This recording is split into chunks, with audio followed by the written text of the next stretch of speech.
ആ കറക്ഷൻസിനെ വെറുക്കുന്നവൻ പരിജ്ഞാനം, അതിനെ ഇഷ്ടപ്പെടുന്നവൻ പരിജ്ഞാനം ഇഷ്ടപ്പെടുന്നു. അവൻ എന്ത് ലഭിക്കുന്നു? വിസ്ഡം, പരിജ്ഞാനം, നോളജ്. എന്നാൽ ശാസനയെ വെറുക്കുന്നവനോ മൃഗപ്രായൻ. ഞാൻ എപ്പോഴും പറയാറുണ്ട്, എല്ലാവരും ഇത് എഴുതിയെടുത്തോണം കേട്ടോ. ആരെയും കറക്റ്റ് ചെയ്യേണ്ടതെന്ന് അറിയാം. എല്ലാവരെയും കറക്റ്റ് ചെയ്യാൻ പോകരുത്. കാരണം സദൃശ്യവാക്യത്തിൽ 9-ാം അധ്യായത്തിന്റെ 7, 8, 9, 10, 11 ഇത്രയും വാക്യങ്ങളൊന്ന് നോട്ട് ചെയ്തോണം. വായിക്കാൻ പോവാ. പരിഹാസിയെ ശാസിക്കുന്നവൻ ലജ്ജ സമ്പാദിക്കുന്നു. പരിഹാസിയെ കറക്റ്റ് ചെയ്യാൻ പോകുന്നവൻ ലജ്ജ സമ്പാദിക്കുന്നു. ദുഷ്ടനെ ബത്സിക്കുന്നവന് കറ പറ്റുന്നു. നമ്മൾ ഒരാളെ തിരുത്താൻ പോവാ, പുള്ളിക്ക് നമ്മളെ മനസ്സുകൊണ്ട് താല്പര്യമൊന്നുമില്ല. നമ്മളെ ഒരു മാസ്റ്ററായോ ടീച്ചറായോ ഒരു ഗുരുതുല്യമായോ അവർ കാണുന്നില്ല. നമ്മളെ ഒരു ഗുരുതുല്യമായി കാണാത്തവരെ നമ്മൾ കറക്റ്റ് ചെയ്യാൻ പോകരുത്. നിങ്ങൾ ആരെങ്കിലും ടിനു പാസ്റ്ററിനെ ഒരു ഗുരുതുല്യനായി കാണുന്നെങ്കിൽ നിശ്ചയമായിട്ട് ഞാനൊരു കാര്യം നിങ്ങൾ പറഞ്ഞ് തിരുത്തിയാൽ നിങ്ങൾ തിരുത്തപ്പെടും. അല്ല, നിങ്ങൾ എന്നെ ഒരു ഗുരുതുല്യനായി കാണുന്നില്ല, നിങ്ങൾക്ക് എന്നോട് വലിയ താല്പര്യമില്ല, ഇല്ലാതിരിക്കെ ഞാൻ നിങ്ങളെ തിരുത്താൻ വന്നാൽ വെറുതെ ഞാൻ എന്റെ ശരീരത്തെ അഴുക്ക് പിടിപ്പിക്കുകയാണ്. 7-ാം വാക്യത്തിൽ എഴുതിയിരിക്കുന്നത്, വെറുതെ ഞാൻ എന്റെ ശരീരത്തെ അഴുക്കാക്കുകയാണ്. പരിഹാസി നിന്നെ പകയ്ക്കാതിരിക്കേണ്ടതിന് അവനെ ശാസിക്കരുത്. ജ്ഞാനിയെ ശാസിക്ക, അവൻ നിന്നെ സ്നേഹിക്കും. വാവ്, പ്രൈസ് ദി ലോർഡ്. ജ്ഞാനിയെ തിരുത്തുക, ജ്ഞാനിയെ കറക്റ്റ് ചെയ്യുക. Pastor, thank you so much pastor, എനിക്കിത് പറഞ്ഞു തന്നതിന് നന്ദി. എൻ്റെ അടുത്ത് എൻ്റെ കൂടെ നിൽക്കുന്ന പല പുത്രന്മാർ പറഞ്ഞിട്ടുണ്ട്, അച്ഛാ പാസ്റ്ററെ താങ്ക് യു സോ മച്ച്, എനിക്കിത് അറിയത്തില്ലായിരുന്നു, എനിക്കിത് പറഞ്ഞു തന്നതിന് നന്ദി ദൈവദാസനെ, എന്നെ തിരുത്തിയതിന് നന്ദി. എന്നാ ഇതേപോലെ ഞാൻ തിരുത്തി കറക്റ്റ് ചെയ്ത് എത്ര എണ്ണം വിട്ടുപോയിട്ടുണ്ടെന്ന് അറിയാം. എന്നെ ആരും ഉപദേശിക്കാൻ വരണ്ട എന്നുള്ള നിലകളിൽ എൻ്റെ ജീവിതത്തിൽ ഞാൻ പഠിച്ച പാഠങ്ങളാണിതെല്ലാം. പരിഹാസി നിന്നെ പകയ്ക്കാതിരിക്കേണ്ടത് അവനെ ശാസിക്കുക, അവനെ തിരുത്താനേ പോകരുത്. അവനങ്ങ് പോട്ടെ, വിട്ട് ആ റൂട്ടിലോട്ട് പിന്നെ മനസ്സിലാക്കിക്കോളും. അതിന്റെ 9-ാം വാക്യം, ജ്ഞാനിയെ പ്രബോധിപ്പിക്കുക, അവന്റെ ജ്ഞാനം വർദ്ധിക്കും. അവ ആരെ? Give instruction to a wise man. Brother, pastor, brother and sister, can you please give instruction to a wise person? നിന്നെ പരിഹസിക്കുന്നവനെ, കളിയാക്കാനിരിക്കുന്നവനെ, പുച്ഛത്തോടെ കാണുന്നവനെ കാണുമ്പോൾ ചിരിക്കും, പക്ഷെ മനസ്സിൽ പുച്ഛ. അവനെ പ്രബോധിപ്പിക്കാനും അവനെ തിരുത്താനും പോകരുത്. നിന്നെ പരിഹസിക്കത്തേ ഉള്ളൂ. പക്ഷെ ജ്ഞാനിയെ പ്രബോധിപ്പിക്കാം, നിന്നെ സ്നേഹിക്കുന്നവനെ നീ തിരുത്തുക. Hallelujah, hallelujah. അവന്റെ ജ്ഞാനം വർദ്ധിക്കും. നീതിമാനെ ഉപദേശിക്കുക, അവൻ വിദ്യാഭിവൃദ്ധി പ്രാപിക്കും. യഹോവ ഭക്തി ജ്ഞാനത്തിന്റെ ആരംഭവും പരിശുദ്ധനെ കുറിച്ചുള്ള പരിജ്ഞാനം വിവേകവുമാകുന്നു. ഞാൻ മുഖാന്തരം നിന്റെ നാളുകൾ പെരുകും, നിനക്ക് ദീർഘായുസ്സുണ്ടാകും. എഴുതി വെച്ചോ, തിരുത്തപ്പെടുന്നവന്, ഏൽപ്പിച്ചു കൊടുക്കുന്നവന്, ദൈവവചനം പഠിക്കുന്നവന്, അത് ഏറ്റെടുക്കുന്നവന്, ജീവിതത്തെ ക്രമീകരിക്കുന്നവന് സ്വർഗത്തിലെ ദൈവം പറയുന്നു, ഞാൻ നിമിത്തം നിന്റെ നാളുകൾ പെരുകും, നിനക്ക് ദീർഘായുസ്സുണ്ടാകും.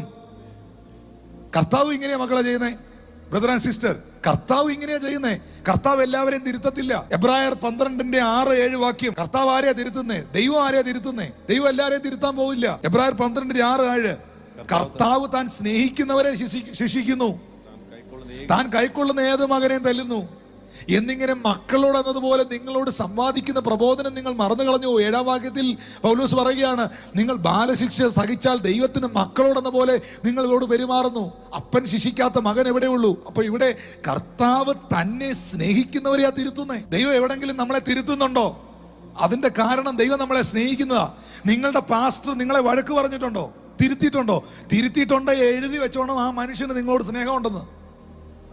തിരുത്തിയിട്ടേ ഇല്ലയോ? അതിന്റെ കാരണം പേടിയാ പുള്ളിക്ക് നിങ്ങളെ തിരുത്താൻ. കാരണം നിങ്ങൾ തിരുത്തപ്പെടില്ല. നിങ്ങൾ തിരുത്തപ്പെടില്ലെന്ന് മാത്രമല്ല, നിങ്ങൾ നേരെ പുള്ളിക്കെതിരെ തിരിയുകയും ചെയ്യും. പുള്ളിയെ പരിഹസിക്കും, പുള്ളിയെ അഴുക്കാക്കും. അങ്ങനെ തിരുത്താൻ പോയ ആരെല്ലാം നമുക്കെതിരെ ചെളിവാരി എറിഞ്ഞിട്ടുണ്ട്. It's very important message. അതുകൊണ്ടാണ് പ്രിയപ്പെട്ടവരെ, കർത്താവിന്റെ വചനത്തിൽ എഴുതിയിരിക്കുന്നത്, ദൈവവചനം നമ്മളെ തിരുത്തുന്നത് കണ്ടോണം. ദൈവവചനം 2 തിമോത്തിയോസിന്റെ ലേഖനം 3-ാം അധ്യായം 14, 15, 16, 17 വാക്യം പെട്ടെന്ന് വായിച്ചോണം. 2 തിമോത്തി ചാപ്റ്റർ 3. നീയോ ഇന്നവരോട് പഠിച്ചു എന്ന് ഓർക്കുകയും. നീ ആരിൽ നിന്ന് പൗലോസ് തിമോത്തിയോസിനോട് പറയുന്നത്, നീ എന്നിൽ നിന്ന് പഠിച്ചു എന്ന് ഓർക്കണം. I am your teacher. തിമോത്തിയോട് പൗലോസ് പറയുകയാണ്, ഐ ആം യുവർ ടീച്ചർ. നീ എന്നിൽ നിന്ന് എന്ത് ചെയ്തിരിക്കുന്നു? പഠിച്ചിരിക്കുന്നു. ക്രിസ്തുവേശുവുള്ള വിശ്വാസത്താൽ നിന്നെ രക്ഷയ്ക്ക് ജ്ഞാനിയാക്കുവാൻ മതിയായ തിരുവെഴുത്തുകളെ ബാല്യം മുതൽ അറിയുകയും ചെയ്യുന്നതുകൊണ്ട്. നിന്നെ ജ്ഞാനിയാക്കുന്ന എന്തുവാ? നിന്നെ രക്ഷയിൽ വളർത്തുന്നത് എന്തുവാ? തിരുവെഴുത്തുകളെ നീ ബാല്യം മുതൽ അറിയുകയും ചെയ്യുന്നത് കൊണ്ട് നീ പഠിച്ചും നിശ്ചയം പ്രാപിച്ചും ഇരിക്കുന്നതിൽ നിലനിൽക്കുക. അതാണ് 4ാമത്തെ പോയിന്റ്. ടീച്ചബിൾ ആയിരിക്കുക. Fast, faithful, available, submissive, teachable. നീ പഠിച്ചും നിശ്ചയം പ്രാപിച്ചും ഇരിക്കുന്നതിൽ നിലനിൽക്കുക. തിമോത്തിയോട് പറയുന്നു, നീ അങ്ങനെ എന്നിൽ പഠിച്ച എല്ലാ തിരുവെഴുത്തും ദൈവശ്വാസീയമാകയാൽ ദൈവത്തിന്റെ മനുഷ്യൻ സകല പ്രവർത്തികൾക്കും വക പ്രാപിച്ച് തികഞ്ഞവനാകേണ്ടതിന്. ഇനി അടുത്ത 16-17 വാക്യം കേട്ടോണം. ഉപദേശത്തിനും ശാസനത്തിനും ഗുണീകരണത്തിനും നീതിയുടെ അഭ്യാസത്തിനും പ്രയോജനമുള്ളതാകുന്നു. അതിന്റെ 16ാമത്തെ വാക്യം, all scriptures is given by inspiration of God and is profitable for doctrine, for reproof, for correction. ദൈവവചനം നമ്മളെ എന്ത് ചെയ്യും? കറക്റ്റ് ചെയ്യും, തിരുത്തും. നിങ്ങൾക്ക് മീതെയുള്ള ദൈവദാസൻ നിങ്ങളെ എന്ത് ചെയ്യണം? കറക്റ്റ് ചെയ്യണം, തിരുത്തണം, തിരുത്താൻ ഏൽപ്പിക്കണം. പിണങ്ങരുത്. ഹല്ലേലൂയ. അങ്ങനെ നീ ഇതിൽ തിരുത്തപ്പെട്ട് ഇതിൽ ഏൽപ്പിച്ചു കൊടുത്ത് വകപ്രാപിച്ചവനാകുന്നെങ്കിൽ മാത്രമേ ഇനി ആ 2 തിമോത്തിയോസിന്റെ തന്നെ 2-ാം അധ്യായത്തിന്റെ 1-2 വാക്യങ്ങളൊന്ന് വായിച്ചേ. എന്റെ മകനെ, ക്രിസ്തുയേശുവിലുള്ള കൃപയാൽ ശക്തിപ്പെടുക. നീ പല സാക്ഷിയുടെ മുമ്പാകെ എന്നോട് കേട്ടതെല്ലാം, നീ എന്നിൽ നിന്ന് പഠിച്ചതെല്ലാം മറ്റുള്ളവരെയും പഠിപ്പിക്കുവാൻ സമർത്ഥരായ വിശ്വസ്ത മനുഷ്യരെ ഭരമേൽപ്പിക്കുക. നീ ടീച്ചബിൾ ആയിരുന്നാൽ മാത്രം പോരാ, മറ്റുള്ളവരെ നീ എന്ത് ചെയ്യണം? ടീച്ച് ചെയ്യണം, പഠിപ്പിക്കണം. എന്നിട്ട് പഠിപ്പിക്കാൻ, ടീച്ച് ചെയ്യാൻ സമർത്ഥരായ വിശ്വസ്തന്മാരെ ഏൽപ്പിക്കണം. കാശുള്ളവരെ ഏൽപ്പിക്കാനല്ല പറഞ്ഞത്, കൃപാദാനങ്ങളുള്ളവരെ ഏൽപ്പിക്കാനല്ല പറഞ്ഞത്, കഴിവുള്ളവരെ ഏൽപ്പിക്കാനല്ല പറഞ്ഞത്. പിന്നെ ആരെ ഏൽപ്പിക്കാനാ പറഞ്ഞത്? വിശ്വസ്ത മനുഷ്യരെ ഏൽപ്പിക്കണം. ശബ്ദമുയർത്തി കർത്താവിനെ സ്തുതിക്കാമോ? ഹല്ലേലൂയ. ദൈവവചനം നമ്മളെ തിരുത്തിയിട്ട് നമ്മൾ തിരുത്തപ്പെട്ടില്ലെങ്കിൽ ഇനി നമ്മളെ ആര് നന്നാക്കാനുണ്ട് എന്ന് നമ്മൾ ചിന്തിക്കണം. ദൈവം നിങ്ങളെ തിരുത്താൻ ശ്രമിച്ചിട്ട് നിങ്ങൾ തിരുത്തപ്പെട്ടില്ലെങ്കിൽ ഇനി ആരുണ്ട് നിങ്ങളെ തിരുത്താൻ? അതാണ് യാക്കോബിന്റെ ലേഖനം. പെട്ടെന്ന് പറഞ്ഞു, ഈ ഒത്തിരി വചനം കിടക്കുക, ഞാൻ നിർത്തുക, സമയം പോയി. യാക്കോബിന്റെ ലേഖനം 1-ാം അധ്യായം 22, 23, 24 ഒന്ന് വായിച്ച. യാക്കോബ് 1:20. വചനം കേൾക്കുക മാത്രം ചെയ്തുകൊണ്ട് തങ്ങളെ തന്നെ ചതിക്കാതെ, നിങ്ങളെ തന്നെ ചതിക്കുന്നവരാകാതെ അതിനെ ചെയ്യുന്നവരായിരിക്കും. ഇന്ന് ഒത്തിരി പേര് വചനം കേൾക്കുന്നു, ഓടി നടന്ന് കേൾക്കുന്നു, ഈ യൂട്യൂബിൽ നിന്ന് ജമ്പ് ചെയ്ത് അടുത്ത യൂട്യൂബിൽ പോയി കേൾക്കുന്നു. ബൈബിൾ പറയുന്നു 22-ാം വാക്യം, വചനം കേൾക്കുക മാത്രം ചെയ്യുകയല്ല, അത് നിങ്ങളെ തന്നെ ചതിക്കുകയാണ്. അതിനെ ചെയ്യുക. ഇന്ന് കേട്ടു, സബ്മിസീവ് ആകുക. നിങ്ങൾ കേട്ടു, അവൈലബിൾ ആകുക, അക്കൗണ്ടബിൾ ആകുക, ഫെയ്ത്ത്ഫുൾ ആകുക. ഇതെല്ലാം കേട്ടു, വചനത്തിൽ നിന്ന് കേട്ടു. ഇത് കേൾക്കുക മാത്രം ചെയ്യാതെ, നിങ്ങളെ തന്നെ ചതിക്കാതെ നിങ്ങൾ അതിനെ ചെയ്യുന്നവരായിരിക്കുക. 23-ാമത്തെ വാക്യത്തിൽ പറയുന്നു, ഒരുത്തൻ വചനം കേൾക്കുന്നെങ്കിലും ചെയ്യാത്തവനായിരുന്നാൽ തന്റെ സ്വാഭാവിക മുഖം കണ്ണാടിയിൽ നോക്കുന്നവനോടൊക്കുന്നു. നിങ്ങളൊരു പോയിന്റ് ഒന്ന് നോട്ട് ചെയ്തോണേ. വിശുദ്ധ ബൈബിളിൽ അല്ലെങ്കിൽ വചനത്തെ പല കാര്യങ്ങളോട് ഉപമിക്കുന്നുണ്ട്. അതിൽ പ്രധാനമായി പുതിയ നിയമത്തിൽ പൗലോസും യാക്കോബും വചനത്തെ ഉപമിച്ചിരിക്കുന്നത് മിററിനോട് കൂടെയാണ്. കണ്ണാടി, മിറർ. പൗലോസ് അപ്പോസ്തലൻ എന്തോ പറഞ്ഞു? ഇപ്പോൾ നാം അവനെ കണ്ണാടിയിൽ കടമൊഴിയായി കാണുന്നു, അപ്പോഴോ നാം അവനെ മുഖാമുഖമായി കാണുന്നു. ആരെ കുറിച്ച്? ഇപ്പോൾ നാം യേശുവിനെ കണ്ണാടിയിൽ കടമൊഴിയായി കാണുന്നു, അപ്പോഴോ നാം അവനെ മുഖാമുഖമായി കാണുന്നു. എന്താ വചനത്തിന്റെ അർത്ഥം? ഇപ്പോൾ നാം യേശുവിനെ ദൈവവചനം എന്ന കണ്ണാടിയിലൂടെ നമ്മൾ കാണുന്നു. എന്നാൽ ഒരു ദിവസം ഈ വചനം എന്ന കണ്ണാടിയിലൂടെ നീ കണ്ടവനെ നീ ഡയറക്റ്റ് കാണും. നീ ഡയറക്റ്റ് കാണും. അപ്പോൾ പൗലോസ് വചനത്തെ എന്തിനോട് കമ്പയർ ചെയ്തു? മിറർ, കണ്ണാടിയോട്. യാക്കോബ് വചനത്തെ എന്തിനോട് കമ്പയർ ചെയ്തു? കണ്ണാടിയോട്. ഒരുത്തൻ വചനം കേൾക്കുന്നെങ്കിലും അത് ചെയ്യാതെ ഇരുന്നാൽ തന്റെ സ്വാഭാവിക മുഖം കണ്ണാടിയിൽ നോക്കുന്ന ആളോട് ഒക്കുന്നു. ഞാൻ അതിന്റെ അർത്ഥം പറയാം. 24-ാമത്തെ വാക്യോടെ വായിച്ചിട്ട് അവിടെ എഴുതിയിരിക്കുന്നത് ഇങ്ങനെയാണ്: അവൻ തന്നെത്താൻ കണ്ട് പുറപ്പെട്ട് താൻ ഇന്ന രൂപമായിരുന്നു ഉടനെ മറന്നു പോകുന്നു. നിങ്ങൾ ഇന്ന് രാവിലെ കണ്ണാടി നോക്കി, ഉറപ്പായിട്ടും നോക്കി, പക്ഷെ നിങ്ങൾ ഓർക്കുന്നുണ്ടോ ആ രൂപം? പെട്ടെന്ന് നമ്മൾ മറന്നുപോകും. എന്താണ് ഈ കണ്ണാടിയുടെ പ്രത്യേകത? ഈ വചനം കണ്ണാടിയാന്ന് പറഞ്ഞതിന്റെ കാരണം എന്താ? കണ്ണാടിയുടെ പ്രത്യേകത എന്നാ? ഞാൻ ഒരിക്കലും ഒരു മീറ്റിങ്ങിന്, കായംകുളത്ത് നടന്നൊരു മീറ്റിങ്ങിന് പരസ്യമായിട്ട് ഞാൻ ചോദിച്ചു, എന്തിനാ നമ്മൾ കണ്ണാടി നോക്കുന്നതെന്ന്. അപ്പോൾ പ്രായമുള്ളൊരു അപ്പച്ചി എഴുന്നേറ്റ് പറഞ്ഞു, സൗന്ദര്യം വർദ്ധിപ്പിക്കാനാണ്. ഒരിക്കലുമല്ല. കണ്ണാടി നോക്കുന്നത് സൗന്ദര്യം വർദ്ധിപ്പിക്കാനല്ല. നിങ്ങളുടെ വീട്ടിൽ ഇനി 10 കണ്ണാടി ഉണ്ടെങ്കിലും എങ്ങനെല്ലാം തിരിഞ്ഞു മറിഞ്ഞു നോക്കിയാലും നിങ്ങളെ അതിൽ കാണുള്ളൂ. ഹല്ലേലൂയ. പിന്നെ എന്തിനാ കണ്ണാടി, എന്തിനാ മിററി നോക്കുന്നേ? സാധാരണ നിലയിൽ ഒരാൾ ഡ്രസ്സ് ചെയ്ത് കഴിഞ്ഞാൽ ഒരു സ്ഥലത്ത്, ഒരു പൊതു സ്ഥലത്ത് ചിലരെ മീറ്റ് ചെയ്യുന്നു, ചില ഗസ്റ്റ് വീട്ടിൽ വന്നിരിക്കുന്നു, അല്ലെങ്കിൽ ഒരു വിവാഹ ശുശ്രൂഷയ്ക്ക് പോകുന്നു, അല്ലെങ്കിൽ ഒരു സ്ഥലത്തേക്ക് പോകുന്നു, ഒരു ഓഫീസിൽ പോകുന്നു. എന്തിനാ മിററി നോക്കുന്നേ? നോക്കുന്നത് ആ ഇട്ടിരിക്കുന്ന ഡ്രസ്സൊക്കെ കറക്റ്റ് ആണോ, തലമുടിയൊക്കെ കറക്റ്റായിട്ട് ചീവി വെച്ചിട്ടുണ്ടോ, എല്ലാം കൃത്യമായിട്ടാണോ, ഫേസ് ഒക്കെ ഓക്കെ ആണോ, എന്തെങ്കിലും മാറ്റം വരുത്താനുണ്ടോ? എന്തിനാ കണ്ണാടി നോക്കുന്നേ? കണ്ണാടി നോക്കുമ്പോൾ കളർ കൂട്ടുക അല്ല. എന്തിനാ കണ്ണാടി നോക്കുന്നേ? എവിടെങ്കിലും എന്നെ കറക്റ്റ് ചെയ്യാനുണ്ടോ, ഞാൻ എൻ്റെ മുടി എവിടെങ്കിലും കറക്റ്റ് ചെയ്യാനുണ്ടോ, എവിടെങ്കിലും അഴുക്കിരിപ്പുണ്ടോ, എന്തെങ്കിലും തൂത്ത് കളയാനുണ്ടോ? ഞാൻ കണ്ണാടി നോക്കുന്നത്, കണ്ണാടി എന്തുവാ എന്നെ വാസ്തവമായി ചെയ്യുന്നത്? കണ്ണാടി എന്നെ കറക്റ്റ് ചെയ്യുകയാണ്.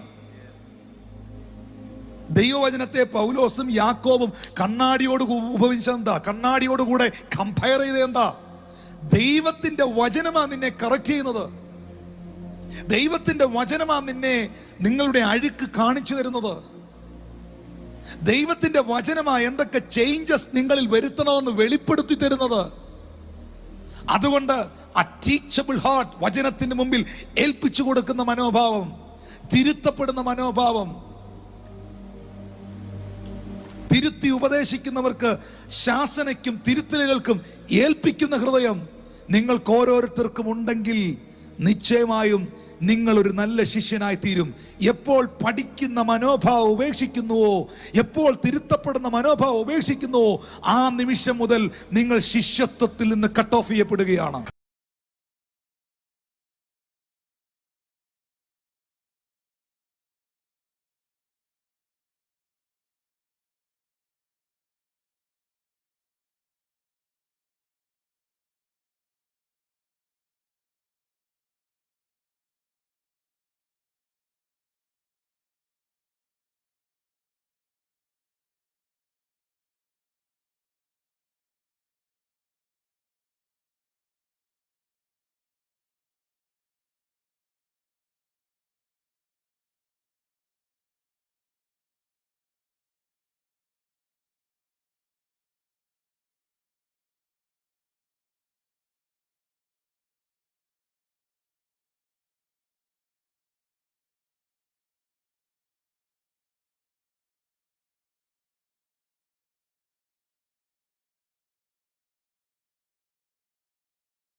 To 7 says, if you are his children, that people need to be corrected by Lord, and if Lord cannot even correct you, how we will be corrected? And that's a very sobering and serious message. James 1:22, be ye doers of the word and not only hearers of the word. As a mirror shows the problems which you have, as the mirror corrects a person, all the things which are need to be corrected and groomed, a mirror shows. Same way the word of the Lord shows through the sermons you hear, the things where you need correction, and if you accept that, you will be corrected and you will become perfect in God. ഈ തിരുത്തലുകൾ ചോദിച്ചു മേടിക്കുന്ന ചില പ്രിയപ്പെട്ടവരുണ്ട്. തിരുത്തലുകൾ ചോദിച്ചു മേടിക്കുന്നവര്, ഞാൻ അവരെ കുറിച്ച് പറയട്ടെ, ഭയങ്കര ഒരു ഫ്യൂച്ചർ അവർക്കുണ്ടാവും. എഴുതി വെച്ചു, ഭയങ്കര ഒരു ഫ്യൂച്ചർ അവർക്കുണ്ടാവും, ഒരു സംശയത്തില്ല. എന്നാൽ തിരുത്തലുകൾ ഇഷ്ടമില്ലാത്തവരുണ്ട്. എവിടെങ്കിലും അവർ പരാജിതരായ കഥകളും ചരിത്രങ്ങളും പിന്നത്തേതിൽ നമുക്ക് കാണാൻ പറ്റും. വേദപുസ്തകത്തിൽ ഒരു 20-ൽ കുറയാതെ ക്യാരക്ടേഴ്സ് എനിക്ക് ഉദാഹരണമായിട്ട് എടുത്തു വെക്കാനുണ്ട്. 20-ൽ കുറയാതെ. ഞാൻ അതിലോട്ട് കയറുന്നില്ല. തിരുത്തലുകൾ ഇഷ്ടപ്പെട്ട് തിരുത്തൽപ്പെടലുകളിലൂടെ ഉന്നതികളിൽ എത്തിയവരും തിരുത്തലുകൾക്ക്, ദൈവത്തിൻ്റെ തിരുത്തലുകൾക്കും മീതെയുള്ളവരുടെ തിരുത്തലുകൾക്കും വിധേയപ്പെടാതെ പോയി പരാജിതരായ വലിയ വീഴ്ചകൾ നോഹ തൊട്ട് ഇങ്ങോട്ട് ഒരു വലിയ ജനതയെ തന്നെ എനിക്ക് നിങ്ങളോട് അറിയിപ്പാനുണ്ട്.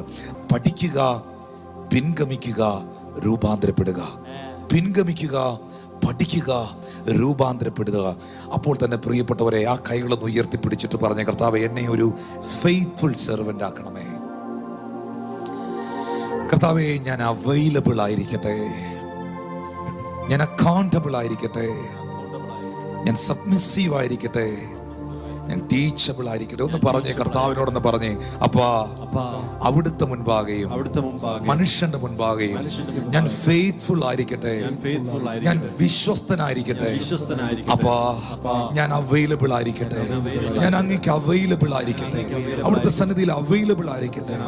കർത്താവെ, ഞാൻ കണക്ക് ബോധിപ്പിക്കുന്നവനായി, ഞാൻ അക്കൗണ്ടബിൾ ആയിരിക്കട്ടെ. അപ്പാ ഞാൻ സബ്മിസീവ് ആയിരിക്കട്ടെ, ഞാൻ വിധേയത്വമുള്ള വ്യക്തിയായി, ഏൽപ്പിച്ചു കൊടുക്കുന്ന വ്യക്തിയായി ഞാൻ മാറട്ടെ. കർത്താവേ, ഞാൻ ടീച്ചബിൾ ആയിരിക്കട്ടെ. കർത്താവേ, എന്നെ ഒരു ടീച്ചബിൾ പേഴ്സൺ ആക്കണമേ. എന്നെ കർത്താവോട് പഠിപ്പിക്കണമേ. Hallelujah, hallelujah, hallelujah, hallelujah. ഞാൻ നല്ലൊരു പഠിതാവായിരിക്കട്ടെ, ഞാൻ നല്ലൊരു പഠിതാവായിരിക്കട്ടെ. കർത്താവേ, തിരുത്തപ്പെടലുകൾക്ക് ഏൽപ്പിച്ചു തരുന്നപ്പാ, ഏൽപ്പിച്ചു തരുന്നപ്പാ. Thank you Lord, thank you Lord.